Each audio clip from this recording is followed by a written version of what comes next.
Baik, hari ini temanya apa ya? Kira-kira ada yang tahu enggak temanya? Baperan. Baperan itu singkatan dari apa tuh ibu-ibu? Bawa perasaan. Ya, Masya Allah. Di sini ada nggak yang baperan? Bawa perasaan. Baperan itu dimiliki biasanya oleh seorang wanita atau seorang laki-laki? Wanita, Masya Allah. Berarti sebenarnya baperan ini fitrah ya, ya kan? Karena apa-apa diroso, apa-apa diroso. Kalau wanita begitu ya, Masya Allah. Tapi kalau senantiasa terus baperan, dikit-dikit baperan, dikit-dikit baperan, baperan kok dikit-dikit gitu ya. Itu yang nggak baik bagi jiwa kita. Ya, nanti kita itu nggak bisa fokus untuk beribadah kepada Allah Subhanahu wa taala. Masya Allah ya. Baik, kemudian teman-teman yang dimuliakan oleh Allah, kita itu hidup di dunia ini dengan berbagai macam orang. Iya nggak? Kita ketemu banyak orang. Ada nggak kita hidup di dunia itu yang kita ketemuin hanya suami, anak-anak, ada nggak? Ada. Wanita-wanita yang nggak pernah keluar rumah, ya kan? Tapi kan rata-rata di antara kita itu berjumpa dengan banyak orang. Berarti kalau berjumpa dengan banyak orang, artinya kita berjumpa dengan banyak karakter. Ustazah di sini ketika mengajar berjumpa dengan sesama ustazah. Ibu-ibu ketika di kompleks perumahan misalnya keluar rumah berjumpa dengan tetangganya, berjumpa dengan orang-orang yang ada di sekitar lingkungan rumahnya, berjumpa dengan keluarga besar suami kita, berjumpa dengan keluarga besar kita, dan semua orang itu punya karakter berbeda-beda. Maka nih, ini ya yang perlu kita lakukan. Maka ketika kita tahu bahwasanya manusia itu memiliki tipe dan karakter berbeda, dan biasanya orang itu lebih melihat kepada kita kesalahan kita, bukan kelebihan yang Allah berikan kepada kita. Itu kebanyakan orang melihat kita. Maka kalau kita baperan, kita hidupnya nggak pernah tenang. Dibilang seperti apa, kita baperan ya, kita nangis, nggak akan tenang hidupnya. Nah, dan kita tahu ya teman-teman, ada 5 macam sikap. Ini yang perlu mungkin teman-teman tulis ya. Ada 5 macam nih pandangan orang itu terhadap kita ya, berdasarkan latar belakang orang tersebut memandang kita. Ada 5 tipe ya, nanti saya jelaskan satu-satu. Yang pertama adalah kita semuanya, bahkan Rasulullah Sallallahu Alaihi Wasallam itu dianggap biasa bagi orang yang belum kenal dengan kita ataupun belum kenal dengan Rasulullah Sallallahu Alaihi Wasallam. Kita itu di mata orang itu akan dianggap biasa kalau orang belum kenal dengan kita. Contoh misalnya, di sini ada Ustazah Widya ya. Ustazah Widya itu dianggap biasa oleh orang yang belum kenal Ustazah Widya. Tapi Ustazah Widya, Masya Allah, Tabarakar Rahman, akan dianggap istimewa oleh siapa? Oleh murid-muridnya. Karena muridnya menganggap ini adalah ustazahnya. Jadi yang pertama itu adalah kita akan dianggap biasa ketika berjumpa dengan orang-orang yang belum kenal dengan kita. Ini real contohnya adalah ketika Rasulullah Sallallahu Alaihi Wasallam berjumpa dengan orang-orang Badui. Zaman dahulu, ada kan orang-orang Badui. Orang-orang Badui itu orang-orang dari suku pedalaman yang mereka tidak kenal siapa Nabi kita Muhammad sallallahu alaihi wasallam. Kira-kira orang Badui itu beradab nggak ketika berjumpa dengan Nabi kita Muhammad SAW? Nggak beradab. Ada orang Badui pas waktu Rasulullah SAW berada di depan, narik-narik sorban beliau sampai lecet ya. Ada riwayat itu sampai lecet lehernya Rasulullah SAW. Ada orang Badui itu nggak punya adab sampai para sahabat tuh gemes gitu ya. Nah, itu diantara sikap orang Badui kepada Rasulullah SAW karena mereka belum tahu siapa sosok Rasulullah Sallallahu Alaihi Wasallam. Yang kedua itu kita akan dianggap menarik di mata orang yang memahami kita. Contohnya misalnya Rasulullah Sallallahu Alaihi Wasallam, beliau akan dianggap menarik di hadapan para sahabatnya radhiyallahu anhum jami'an, karena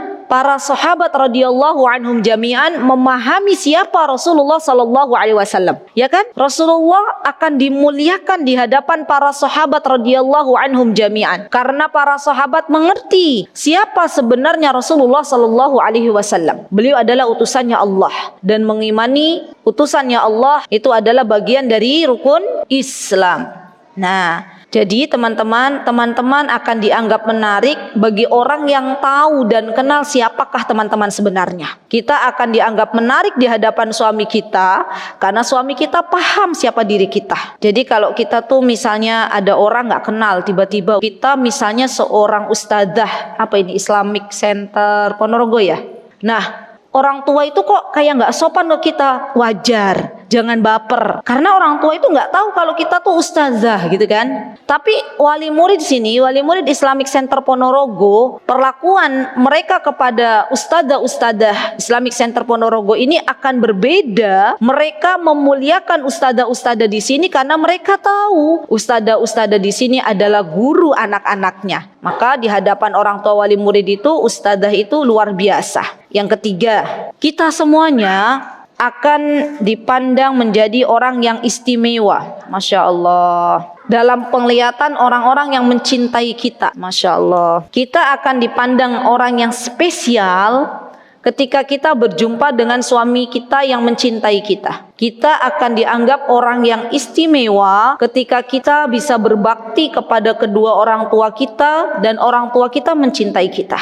Begitu pula teman-teman, Rasulullah sallallahu alaihi wasallam akan dianggap spesial, istimewa di hadapan Abu Bakar As-Siddiq radhiyallahu anhu. Ketika Abu Bakar melihat kemuliaan, keagungan, keutamaan yang dimiliki oleh Rasulullah sallallahu alaihi wasallam. Abu Bakar As-Siddiq radhiyallahu anhu, beliau adalah sosok yang sangat-sangat mencintai Rasulullah sallallahu alaihi wasallam. Abu Bakar As-Siddiq mencintai Rasulullah di atas cintanya Abu Bakar As-Siddiq kepada keluarga beliau. Sampai-sampai nih teman-teman, saking cintanya Abu Bakar As-Siddiq kepada Rasulullah sallallahu alaihi wasallam, maka Abu Bakar As-Siddiq rela untuk pergi ke kota Madinah, ke kota Yathrib tanpa meninggalkan apapun untuk keluarganya. Siapa yang pernah dengar ceritanya? Kakeknya Asma, bapaknya Abu Bakar As-Siddiq, ya, Abu Quhafa ketika itu bertanya kan, "Wahai Asma, apa yang ditinggalkan oleh ayahmu?" Maka kata Asma, nenangin kakeknya itu, dibawalah kakek tersebut ya menuju ke batu-batu kerikil ini yang ditinggalkan oleh ayahanda tercinta. Padahal Abu Bakar As-Siddiq membawa semuanya untuk apa? Untuk Islam. Saking cintanya Abu Bakar As-Siddiq kepada Rasulullah sallallahu alaihi wasallam. Maka menurut teman-teman, Abu Bakar As-Siddiq ketika mencintai Rasulullah SAW, maka Rasulullah di hadapan Abu Bakar As-Siddiq orang yang biasa-biasa saja atau orang yang spesial? Yakin? Benar. Orang yang sangat spesial. Karena tahu, Abu Bakar As-Siddiq itu tahu, kalau beriman kepada Allah, kalau beriman kepada Rasulullah, maka nanti akan didapatkan olehnya surga di akhirat nanti. Karena Abu Bakar tahu, kalau dia beriman kepada Allah dan Rasulnya, maka konsekuensinya dia harus berjuang, berkorban untuk Islam. Begitu pula ketika teman-teman berada di depan suami teman-teman yang mencintai teman-teman semuanya. Teman-teman akan menjadi sosok yang spesial di mata suami teman-teman. Kalau teman-teman memiliki suami yang mencintai kita.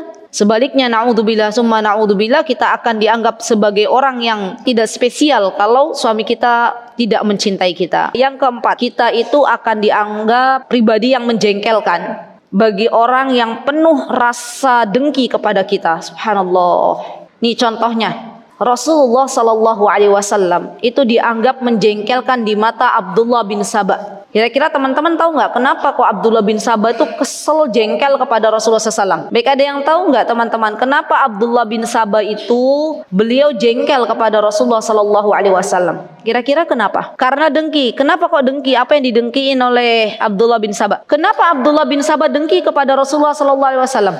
Karena Abdullah bin Sabah ini dia sudah pede mau jadi pemimpinnya Aus dan Khazraj.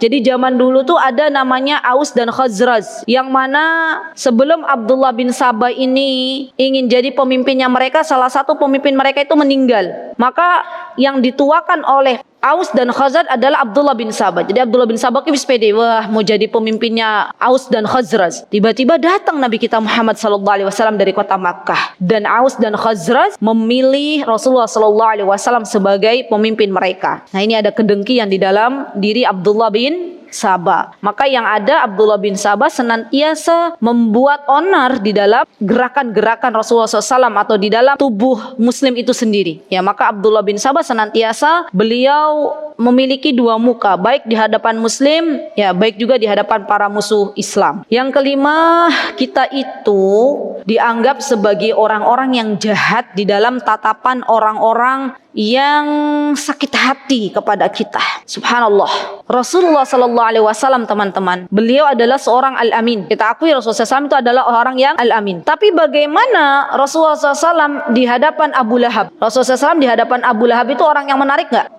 Enggak, justru Abu Lahab tuh sangat benci kepada Rasulullah sallallahu alaihi wasallam. Abu Jahal orang yang sangat benci kepada Rasulullah sallallahu alaihi wasallam. Dan kelompok-kelompok atau para pemimpin dedengkot Quraisy itu orang-orang yang sangat benci kepada Rasulullah sallallahu alaihi wasallam karena mereka pernah, ya, menurut mereka itu sakit hati kepada Rasulullah sallallahu alaihi wasallam. Mereka orang yang diutuakan menurut kelompoknya mereka, tapi mereka tidak memimpin, ya, subhanallah. Jadi sekali lagi teman-teman, kalau hidup kita itu hanya ngurusin bagaimana orang melihat kita, paham enggak? Kita tuh hidup tuh hanya pengen gimana ya orang lihat kita ya, apa ya yang orang katakan kepada kita, itu nggak pernah habis, capek. Nanti jadinya kita itu baperan, subhanallah. Dikit-dikit orang mandang kita, kok dia kok biasa aja yang nganggap kita, padahal kan kita kan ustadzah yang masya Allah misalnya, naudzubillah ya misalnya, jadinya baper, subhanallah. Orang-orang baperan ini adalah orang-orang yang mana dia akan tersiksa sendiri hidup. Subhanallah teman-teman. Kalau kita tahu, kalau seandainya kita itu berharap akan penglihatan manusia kepada kita itu melelahkan, maka kita akan berjuang untuk mendapatkan ridha Allah Subhanahu wa taala. Bukan lagi mengharapkan pujian, tatapan dari wajah saudara-saudara kita, dari wajah teman-teman kita. Ya subhanallah. Kita bisa ambil contoh ya teman-teman. Rasulullah sallallahu alaihi wasallam ketika beliau berdakwah ke kota Taif. Kota Taif kalau dari kota Makkah itu tidak terlalu jauh. Biasanya kalau travel yang plus menawarkan untuk ziarah, ya, keliling ke kota Taif. Di sana Rasulullah SAW ketika tahu orang-orang Makkah tidak mau menerima dakwah Rasulullah SAW, maka Rasulullah SAW mencoba mendatangi orang-orang Taif. Kira-kira teman-teman, ketika Rasulullah SAW mendatangi orang-orang Taif, dakwah Rasulullah SAW diterima atau tidak? Tidak diterima, justru dilempari batu sampai kakinya Rasulullah SAW itu sampai berdarah. Subhanallah. Pulang Rasulullah SAW ke kota Makkah. Di perjalanan Allah kirimkan malaikat penjaga gunung datang kepada Rasulullah SAW dan mengatakan kepada Rasulullah SAW, ya Muhammad, saya siap, apa yang kau katakan saya siap. Kalau engkau mau aku menimpakan, kata gunung itu ya, aku timpakan aku nih ke orang-orang yang menyakitimu tadi, melempari batu, maka aku siap untuk menjatuhi mereka dengan gunung yang begitu besar, dan ini atas izin Allah Subhanahu wa taala. Tapi ternyata Nabi Muhammad baperan enggak.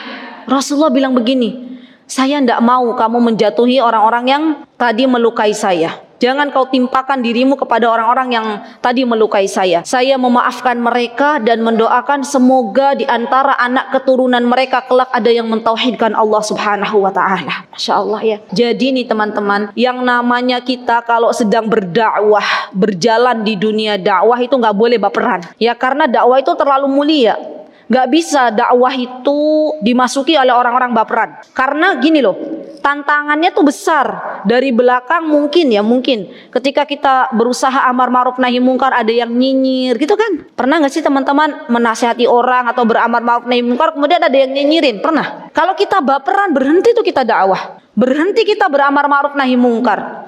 Rasulullah Sallallahu Alaihi Wasallam kalau beliau adalah orang baperan, maka Rasulullah SAW itu berhenti dari berdakwah dan Islam tidak sampai kepada kita. Subhanallah. Maka nasihat untuk diri saya dan teman-teman yang berada di jalur dakwah, jangan sampai kita baperan ya, karena dakwah itu akan terus berjalan, dakwah itu akan ditolong oleh Allah Subhanahu wa taala, ada kita atau tanpa kita. Tinggal kita saja, kita baperan atau enggak. Ya Masya Allah. Dan kalau kita tahu, ketika kita mengetahui bahwasanya setiap orang berbeda-beda melihat diri kita masing-masing, maka tidak usah kita berlelah-lelah teman-teman untuk mendapatkan pandangan orang kepada kita. Yang perlu kita fokuskan, tolong digarisbawahi, adalah mencari ridho Allah. Orang kalau sudah fokusnya mencari ridho Allah itu nggak baperan. Mau dinyinyirin, mau dicela, kalau dia fokusnya mencari ridho Allah, maka nggak ada kata mundur. Ya subhanallah. Karena mencari ridhonya manusia itu tidak ada ujungnya. Betul, ketika kita mencari ridho manusia, manusia akan memuji kita, tapi itu dalam sekejap, ya, dalam hitungan bulan, dalam hitungan tahun. Setelah itu kita akan sakit, kita akan tidak dapat apa-apa, apalagi nanti di akhirat. Orang-orang yang ingin mendapatkan ridho manusia, mengejar ridhonya manusia di dunia, dia tidak akan bisa mendapatkan apa-apa di akhirat. Subhanallah. Ada perkataan yang sangat bagus, perkataannya Ibnu Hibban, ya boleh nanti ditulis oleh teman-teman. Apa kata Ibnu Hibban? Man iltamasa ridallah bisakhatin nas radhiyallahu an wa arda anhun nas. Barang siapa yang mencari ridha Allah saat manusia tidak menyukainya, maka Allah akan meridhoinya dan Allah akan buat manusia itu ridho kepadanya. Jadi kalau kita tuh tujuan fokusnya itu ridhonya Allah, teman-teman, maka yang kita dapatkan itu Allah ridho ke kita, dan juga Allah akan tampakkan bahwasanya manusia juga nanti ridho kepadanya. Walaupun awalnya manusia tidak ridho, awalnya manusia tidak suka, tapi dengan kesabaran yang dia miliki, dengan ketegaran yang dia miliki, maka itu menjadikan akhirnya manusia mengerti dan akhirnya manusia ridho kepadanya. Sebaliknya, barang siapa, kata Ibnu Hibban, manil tamasa ridhon nas bisa khotillah, barang siapa yang dia tuh carinya itu ridho manusia, walaupun harus mencari jalan yang akhirnya membuat Allah murka. Ada nggak manusia-manusia yang jenis begitu? Yang penting situ suka sama saya gitu ya. Yang penting cari muka. Jalannya terserah Allah ridho apa enggak dijalanin. Yang penting dia suka ke saya misalnya. Ada nggak begitu? Ada kan? Kalau misalnya kita mencari ridhonya manusia dengan perbuatan yang Allah murka kepadanya, maka tunggu sakhitallahu alaihi wa askhata alaihin nas. Maka tunggu Allah akan murka kepadanya dan manusia nantinya juga akan murka kepadanya. Yang namanya karakter, yang namanya pribadi kita itu dibungkus sedemikian rupa, mesti nanti akan tercium juga seperti apa. Ya, Masya Allah. Jadi teman-teman yang dimuliakan oleh Allah Subhanahu Wa Taala, yuk bareng-bareng fokus hidup kita itu bukan mencari keridhaan manusia, tapi mencari keridhaan Allah Subhanahu Wa Taala. Dan ini sangat berhubungan dengan niat kita. Tadi sudah dibahas ya di Madiun, ada 10 poin yang dicatat agar hati kita itu bersih. Di antaranya itu luruskan niat hanya untuk mencari ridha Allah Subhanahu Wa Taala. Subhanallah teman-teman, kalau kita balik lagi ke masalah niat, itu perlu perjuangan yang luar biasa. Ada kalanya ketika kita sudah meluruskan niat, setan tidak suka dengan kita, setan ganggu kita ya. Akhirnya awalnya teman-teman misalnya datang ke majlis ilmu untuk mencari ridha Allah, tiba-tiba datang godaan setan, teman-teman update status ya. Misal lagi ngaji di Islamic Center Ponorogo, dengan niat yang ada dalam hati biar orang memuji dia adalah seorang yang giat dalam mendatangi majlis ilmu. Itu sudah masuk ke dalam riya. Ya, Masya Allah. Meluruskan niat hanya untuk mencari ridho Allah, itu kata Syekh Utsaimin adalah sebuah perjuangan yang perlu kita perjuangkan. Nasihat untuk diri saya dan teman-teman semuanya, yuk kita mulai lagi. Katakan dalam diri kita masing-masing, untuk apa sih saya hidup? Apa sih tujuan utama kita dihidupkan oleh Allah Subhanahu Wa Taala? Bukankah ketika Allah Subhanahu Wa Taala mengatakan wa ma khalaqtul jinna wal insa illa liya'budun? Sesungguhnya kita diciptakan oleh Allah Subhanahu Wa Taala itu untuk beribadah kepada Allah Subhanahu Wa Taala, dan ibadah yang kita lakukan itu untuk siapa? Allah Subhanahu Wa Taala menegaskan inna salati wa nusuki, terus wa mahya wa mamati lillahi rabbil alamin. Kan teman-teman yang bilang sendiri toh, inna salati, salatku, sembelihanku, hidupku, matiku hanya untuk mencari ridha Allah Subhanahu Wa Taala. Kalau kita sudah berkata demikian, kita juga berkata di dzikir pagi dan petang, raditu billahi robba,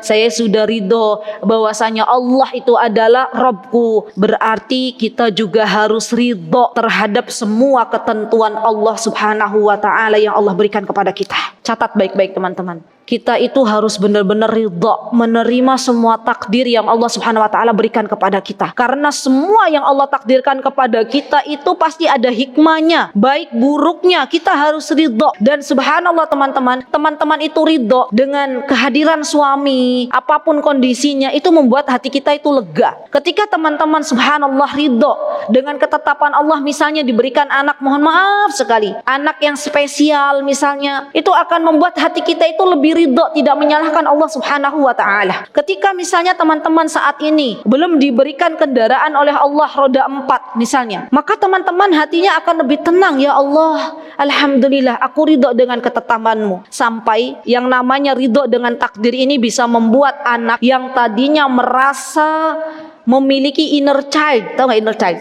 Memiliki rasa trauma dalam pengasuhan. Pernah nggak teman-teman nih diasuh oleh orang tua, dibentak-bentak dulu sama orang tua, teman-teman akhirnya bentak-bentak anak-anak teman-teman lagi? Ada nggak yang begitu? Kita mengasuh anak kita seperti orang tua kita mengasuh kita zaman dahulu. Ada tau banyak toh? Nah, ini diantara tipsnya tuh ridho. Ridho kalau orang tua yang Allah berikan kepada kita itu adalah orang tua yang jenisnya seperti itu. Subhanallah. Mungkin bagi orang-orang psikolog untuk mengatasi inner child itu punya terapi-terapi sendiri. Tapi bagi kita nih umat Islam, dalam hal ridho, kita menerima orang tua yang Allah berikan dengan jenisnya seperti itu sudah membuat subhanallah kita berbahagia. Kita berbakti kepada kedua orang tua kita dan tidak menyalahkan Allah Subhanahu wa taala. Karena kita tidak bisa memilih siapa orang tua kita, nggak bisa milih. Ada nggak orang yang bisa milih? Ya Allah, saya mau orang tua saya yang syekh, yang syekhoh. Ada nggak? Nggak ada. Tapi kita bisa loh. Kita bisa memohon kepada Allah, ya Allah jadikanlah saya orang tua yang salihah. Jadikanlah saya orang tua yang salihah dan suami saya orang tua yang salih. Itu bisa. Kita minta kepada Allah. Tapi untuk kita memilih siapa orang tua kita nggak bisa. Ya, subhanallah. Jadi ridho dengan ketetapan Allah, dengan takdirnya Allah itu adalah sebuah hal yang akhirnya membuat kita nggak baperan. Masya Allah. Dan ini butuh proses, butuh perjuangan. Baik, teman-teman yang dimuliakan oleh Allah Subhanahu wa taala, ini Masya Allah ada perkataan Syekhul Islam Ibnu Taimiyah bagus banget. Saya akan bagi kepada teman-teman. Kata beliau, orang yang mencari keridhaan manusia itu tidak akan mungkin didapatkan. Kenapa? Karena ada dua hal. Kita itu hidup ya teman-teman, berbuat baik. Ada yang komentarin enggak di belakang? Ada yang komentarin? Ada. Berbuat jelek, ada nggak yang komentarin? Ada. Kalau kita terus memikirkan komentar-komentar yang ada di kanan kiri kita, itu kita cepat baper. Kalau kita fokusnya itu hanya mencari ridho mereka, kanan kiri kita, itu kita baperan. Maka kata Syekhul Islam Ibnu Taimiyah, ada dua hal yang tidak mungkin kita dapatkan keridhaan dari manusia. Yang pertama, kata beliau, hal ini adalah suatu perkara yang tidak mungkin untuk bisa dicapai. Sebagaimana Imam Syafi'i mengatakan, ridhon nas ghayatun la tudrak. Ridho manusia itu merupakan tujuan yang tidak bisa tercapai. Karena begini, contoh misalnya Ustadzah A dan Ustadzah B. Ustadzah A dan Ustadzah B lagi temenan nih, lagi baik-baikan. Misal, ya semoga semuanya rukun-rukun. Nah, Ustadzah A mengatakan kepada Ustadzah B, Masya Allah anti luar biasa, Masya Allah ngajarnya bagus. Ya misalnya, Ustadzah B senang nggak dipuji begitu? Senang. Tiba-tiba ada masalah tuh. Si Ustadzah A dan si Ustadzah B ada masalah, kira-kira dia dapat nggak ridhonya Ustadzah B itu? Nggak dapat. Begitulah manusia. Manusia itu dengan cepatnya melupakan kita, dengan cepatnya menilai kita dan akan berubah penilaiannya sesuai dengan tingkah laku kita kepada mereka. Wes gitu gampangannya ya. Jadi mencari ridho manusia itu adalah sebuah hal yang tidak mungkin kita capai. Kata Imam Syafi'i. Bagus ini kata-katanya. Ridhon nas ghayatun la tudrak. Ridho manusia itu merupakan tujuan yang tidak bisa tercapai. Kalau kita tahu bahwasanya ketika kita ingin mendapatkan ridho manusia kita tidak pernah akan kita capai, maka ngapain kita berlelah-lelah ngurusin keridhaan manusia? Ya kan? Buat apa kita berlelah-lelah sampai akhirnya kita pikiran, ya Allah kenapa sih kok ya dia ngomong begitu ke saya gitu. Itu kenapa? Karena kita tuh masih lihat pandangan kita di matanya dia. Ya. Yang kedua, katanya Syekhul Islam Ibnu Taimiyah, sesungguhnya kita itu diperintahkan untuk senantiasa mencari ridho Allah, bukan ridhonya manusia. Jadi memang yang Allah perintahkan kepada kita itu mencari ridhonya Allah, bukan mencari ridhonya manusia. Apa kata Allah Subhanahu wa taala? Wallahu wa rasuluhu ahaqqu an yurdu. Di sini ada wallahu wa rasuluhu surat Taubah ahaqqu an yurdu. Allah dan Rasulnya yang lebih berhak untuk mencari atau untuk dicari keridhoannya, ya bukan manusia. Jadi subhanallah, balik lagi kita merenungi teman-teman, sejatinya setiap diri kita pasti akan mengharapkan keridhaan Allah Subhanahu wa taala. Dan kalau keridhaan Allah Allah Subhanahu wa taala sudah kita dapatkan, maka Allah akan memudahkan seluruh urusan kita. Allah akan menolong semua yang kita hadapi di dalam perkara dunia, dan kelak nanti di akhirat Allah juga yang akan menolong diri kita masing-masing menuju ke surga Firdaus tertinggi. Amin, Allahumma amin. Jadi PR-nya teman-teman, nanti balik ke rumah pikir, hatinya tuh diajak bicara. Tadi saya sudah bilang di Madiun, ada banyak orang itu yang sibuk melihat dunia, sibuk ngurusin dunia, prioritasnya dunia, sibuk dengan orderan, sibuk dengan bagaimana bajunya, bagaimana mobilnya, bagaimana macam-macam. Tapi lupa tengok hati. Ya, subhanallah. Padahal hati itu adalah sebuah hal yang apabila baik, maka semuanya baik. Sama, mencari ridha Allah itu juga amalan hati. Dan tadi saya sudah katakan amalan hati itu pahalanya jauh lebih besar daripada amalan badan kita. Karena tidak mungkin bisa diterima amal badan kita kalau tidak disertai dengan amalan hati. Allah nggak nerima sholatnya seseorang kalau nggak ikhlas. Allah nggak nerima puasanya seseorang kalau puasanya bukan tujuannya mencari ridha Allah. Ya subhanallah. Jadi yuk mulai lagi kita tengok hati kita, ajak bicara hati kita. Ya Allah, kenapa sih saya tuh sudah ngaji lama? Tadi saya bilang, karena ada orang tuh yang bilang sudah ngaji lama tapi nggak pernah khusyuk. Sudah ngaji lama tapi nggak pernah tambah rasa takut kepada Allah. Itu jangan-jangan hatinya sakit, hatinya kotor, harus dibersihkan. Nah, cara membersihkannya tadi sudah saya sebutkan 10 poin. Ya, Masya Allah. Semoga bisa diambil manfaatnya. Barakallahu fikunna jami'an. Kesempurnaan hanya milik Allah Subhanahu wa ta'ala, dan kekurangan hanya milik saya pribadi. Aqulu qouli hadza wa astaghfirullah li wa lakum wa akhiru da'wana alhamdulillahi rabbil alamin. Wassalamualaikum warahmatullahi wabarakatuh.